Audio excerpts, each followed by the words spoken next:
Okay, so we're talking about linearization of data, and we've done log, we've done log, no log, just standard, and there's also like square y versus square root of x, y versus cube root of x.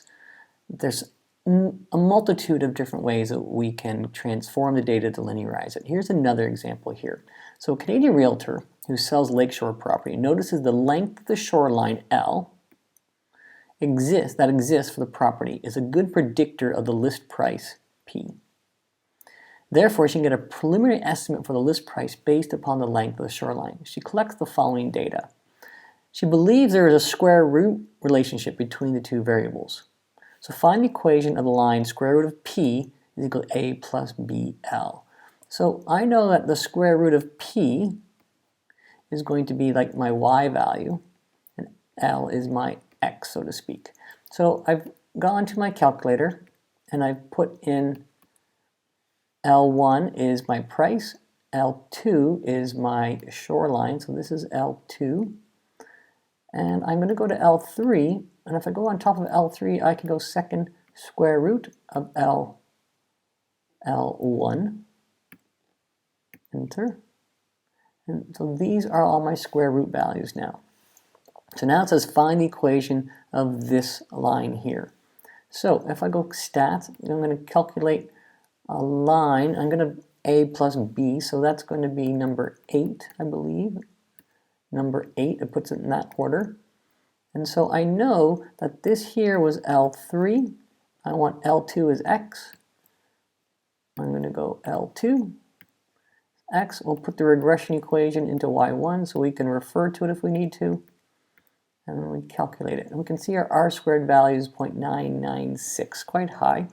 And so what I can say now is the square root of P is equal to 12.9858 plus 0.1896 L. So the three significant figures though, I'm going to have 1.30, and I have to write the 0 plus 0.1090 L. Again, I have to write the 0.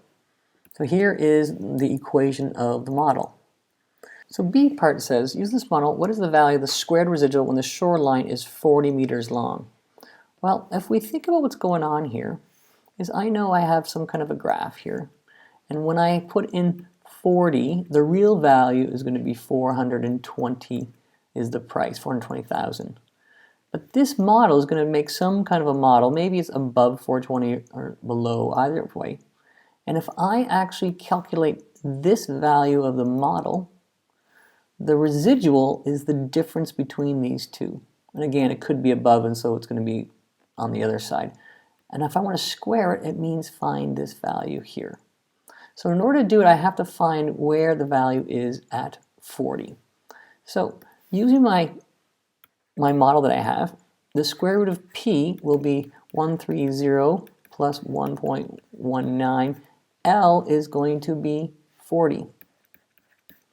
So I can use my calculator to help me out here, Y1. It keeps all my decimals for me.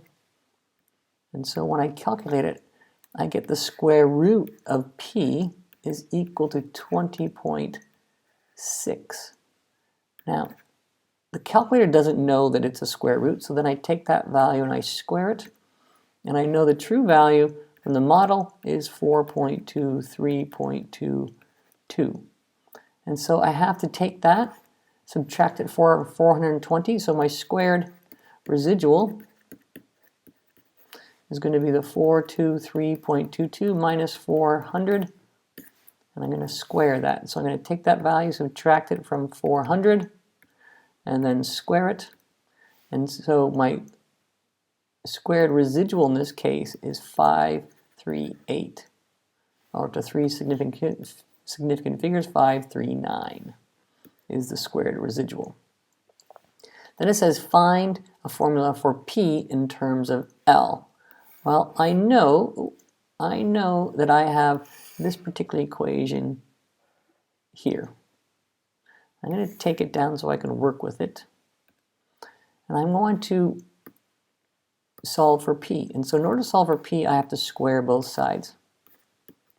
And so when I square both sides, I get p is equal to 13.0 plus 0.190 L quantity squared. I don't have to expand it out. I've satisfied what the equation has said to do. And finally it says, give a reason why a square root relationship may be a reasonable choice for a model. Well, this is all about the price versus the length of shoreline. So if here's my lake of some kind, and if this is my shoreline, okay, property exists out from the shoreline, I get my property.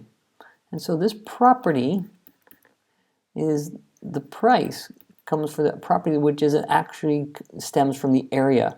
So if I square root the price, so to speak, I end up with an approximation for this length because it's approximately some kind of area. So this is how I can get the price in the square root. So we're able to use our square root relationship to come up with a line. We use the line to predict, we can find the residuals, and so on.